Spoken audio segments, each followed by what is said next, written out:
In this cultural battle over the right of self-protection versus expecting the state to protect you, you may hear a popular term, gun show loophole, but not really know what that means. Well, is it a dangerous precedent set, or is it a freedom that does not need more infringement by an overreaching government having already shown the nefarious cards that they hold in their hand? Welcome to Courage and the Constitution. I'm just a guy digging behind the headlines to get to the nuggets of truth. I'm tired of the rhetoric and the propaganda. I'm being lied to by the media. I just want to know what's going on in the world. So let's do this.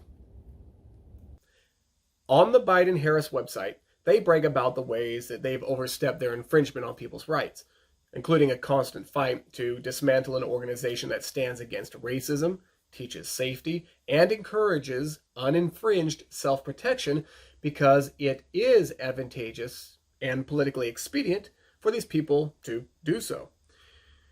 They claim that they want safety, yet they want to put the most intrusive restrictions and roadblocks in the way of people who believe in the fundamental human right to self-protection.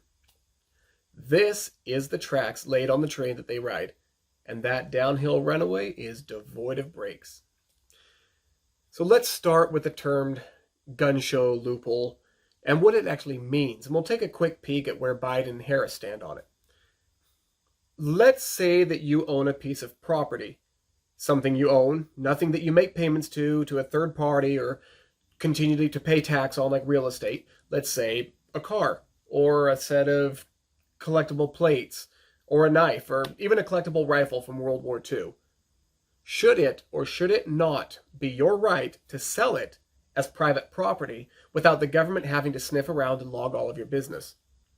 Or, yes, let's just call out the elephant in the room. What if someone wanted to sell their own AR sporting rifle to the next enthusiast? Should that transaction be allowed without Big Brother watching? Now, to be fair, I do understand the point of view of those who oppose this supposed loophole, which is really no loophole at all. It's the actual law as spelled out. But as they often do, well-framed and cleverly used words can be pregnant with emotion and create a subconscious belief in a negative light. The argument of those who want this supposed loophole closed, now it's actually termed a private sale exemption, is that they say it leaves way too much room for criminals to get a hold of a gun unchecked. After all, most private party gun sales do not require a background check, whereas purchases from a dealer do. In fact, here in Georgia, unless it is a firearm under the NFA umbrella, an actual fully automatic gun, for example, that firearm can be sold private party to private party without the intrusion of government paperwork. There are still rules around those transactions, however. Remember, a lot of gun regulations were passed out of fear. Take silencers, for example, also called cans by enthusiasts. What is a silencer? Well, it is a can-like device that screws to the end of a threaded barrel of a gun and greatly reduces the sound of the ignition of the round. Despite its name, a silencer does not make a gunshot silent, but it does help reduce the strain on a shooter's ears. Almost every single and all silencers in the hands of private gun owners are used as tools to protect hearing. Period. The end. A gunshot can be loud, and for those shooting for sport and for fun, it has the great potential to cause permanent hearing damage. And that is where tools like these cans come in.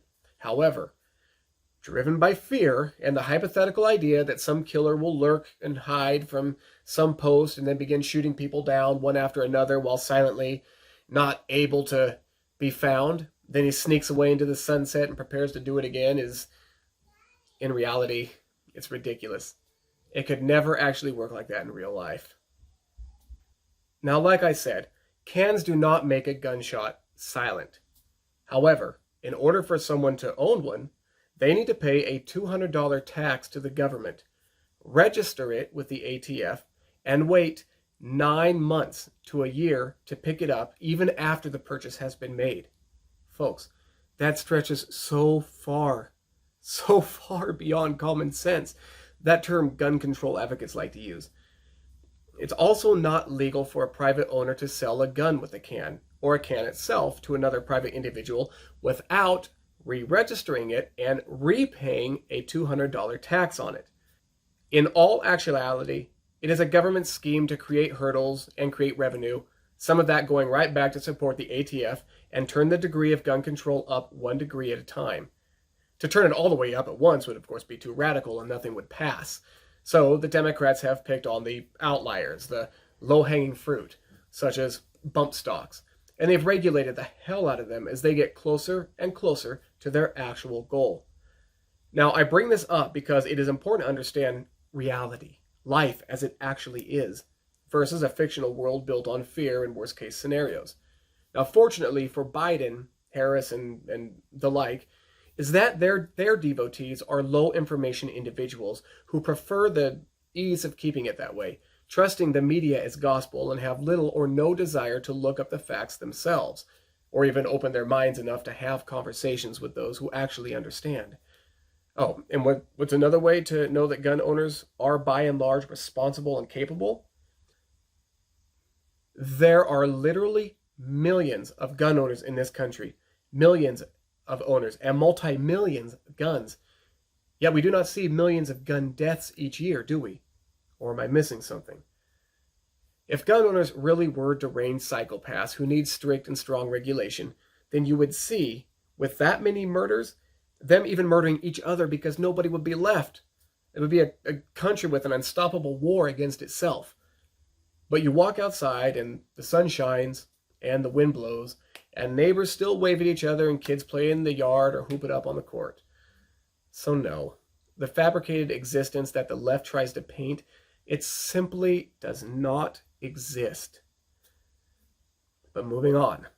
In regard to closing that loophole, so everyone must run through the NICS background check system, and that's the FBI background system that's in place now. Know this. Most people who committed premeditated crimes with a firearm did not have a prior criminal record. No background check would have stopped it. No universal background check will either. So unless the government has some kind of clairvoyance to read the future of what someone might do, a background check is useless in these cases.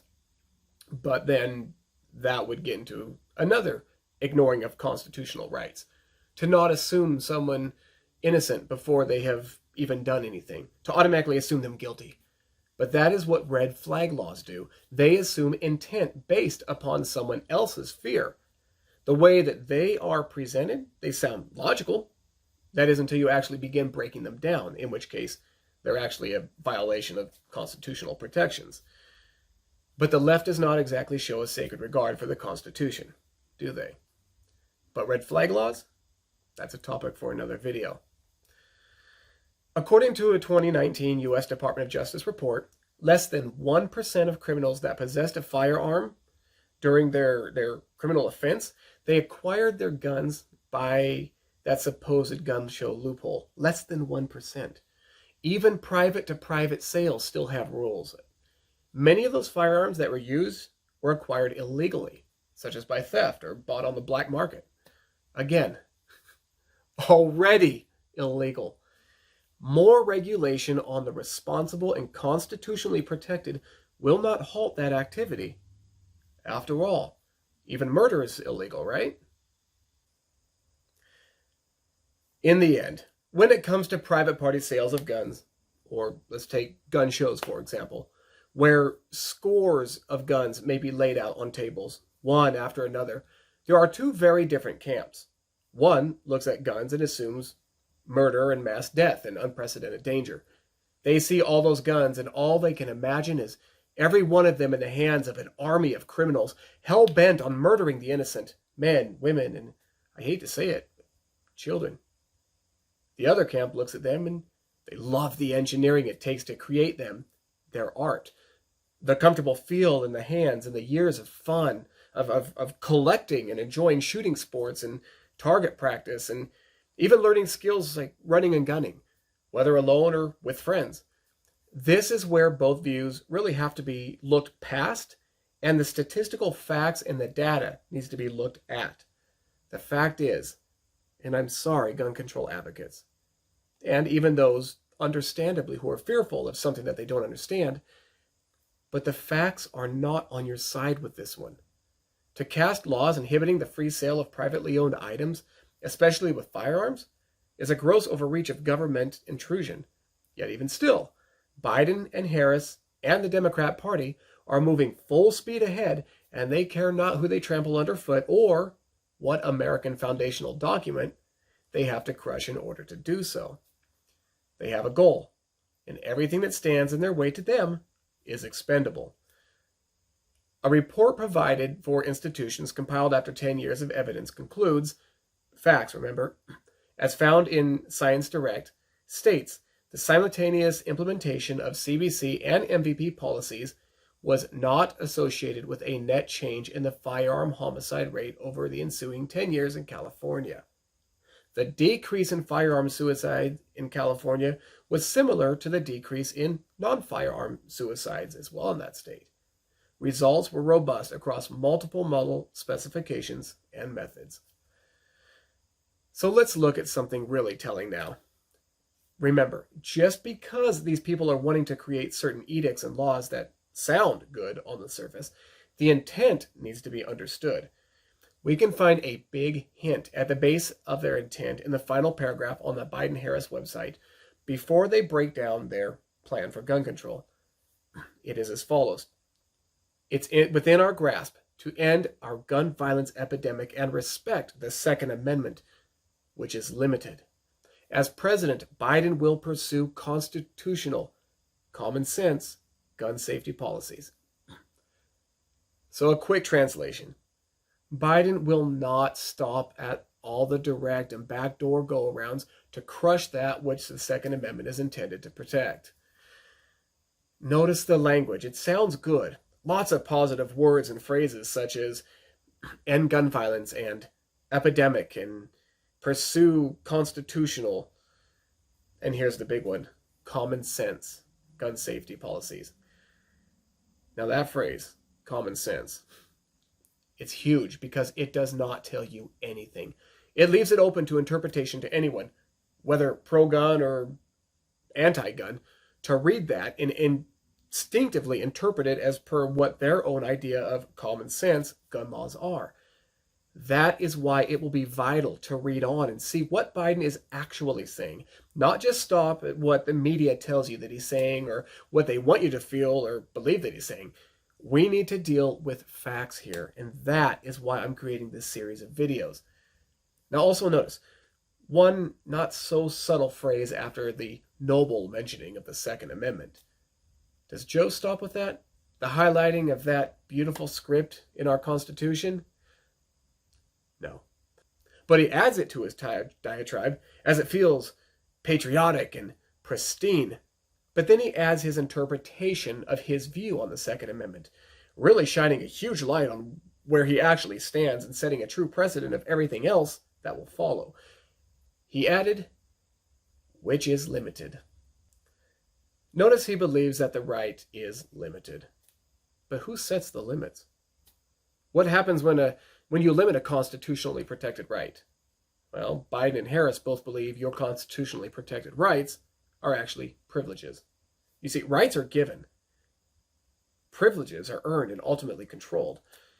Now, some may argue that the Second Amendment was written only for militia members standing against a tyrannical government, not for the free private ownership and trade of firearms.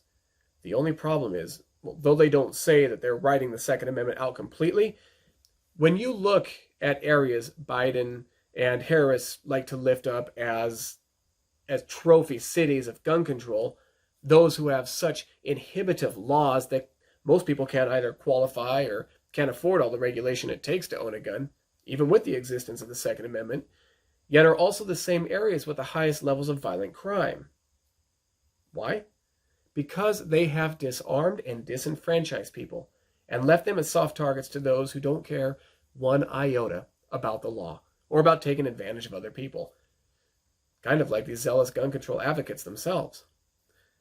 The precedent set by the choosing of the interpretation of that amendment as such as to claim it's only for a well-regulated militia to stand against the threat of foreign adversaries, they also forget that threat is, and is more likely to be today, domestic. That is our own government. So when they disarm the people and reduce the people's ability to stand up to tyranny, they weaken we the people, and they strengthen they the government.